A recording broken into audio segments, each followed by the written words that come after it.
خاڵی وەچەرخانە لە شەڕی دژ بە کۆڤید-19 گەڕی یەکەمی پێدانی ڤاکسین لە ئەمریکا دەستی پێکرد دوای بینینی مەرگی نەخۆشەکانی کۆڤید-19. ساندرا لینسی پەرستیاری بەشی فریاکەوتن دوودڵ نەبوو لە پێشەوەی نۆرەکەدا وەستا بوو تا ڤاکسینەکە وەرگرێت. هیوادارم ئەم هەنگاوە سەرەتایەک بێ بۆ کۆتایی هێنان بە کاتێکی پڕ لە ئازار لە مێژووماندا.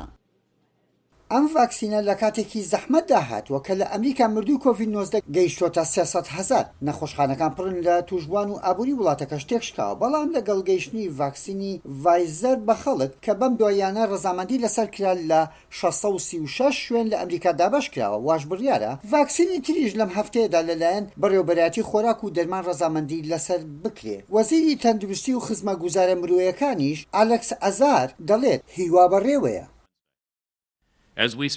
کە ئێستا لەگەڵ تۆدا دوێم ڤاکسینەکە دەگەێنە شوێنەکان لە ڕێگای بار و بارهەڵگر و فڕۆکەکانی کۆمپانیەکانی UPS و فێرێکسەوە بۆ گەیاندنی ئەو بەرهەمانە فریادڕەسی ژیانن بۆ شوێنانەی کە ئەمریکیەکان پێشوازیان لێ دەکەن.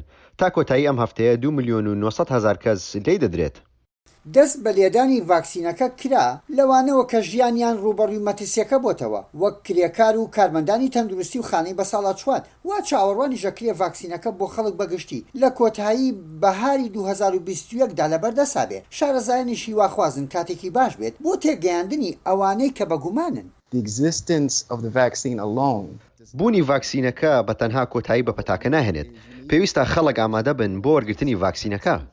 کاریگەری و ماڵوێرانکاری ئەم پەتایە لە سنووری ئەمریکا تێپەڕیوە. شارەزای نەخۆشیە دەرمیەکان دکتۆر بێڵ پێی وایە پێویستە هەڵسوکەوتی هەمەلایەنە لە جیهاندا بکرێت تا ئەم پەتایە نەمێنێت. ناتوانین کۆنتترۆلی پەتاکە بکەین. ئەگەر هەموو جیهان نەکوترێت دەنا بەردەوام دەبێت لەگەڵ بڵاوبوونەوەی پەتاکە و بە شێوەیەکی بەردەوامیش. هەندێک وڵات لە نێویشاندا بەریتانیا و کەنەدا ڕێگەیاندا بە ڤاکسینی ڤایزەر. ڕێکخراوی تەندروستی جیهانیش ئاماژە بەبوونی زیاتر لە 50 جۆر ڤاکسینی کۆڤید-19 دەکات کە لە سەر تاسەری جیهان لە تاقیکردنەوەدان. شارەزایان دەڵێن هەر ڤاکسینێک لەم پێشبڕکێدا بۆ کۆتایی هێنان بەم پەتایە بە دەرزیەک مای خۆشحاڵیە.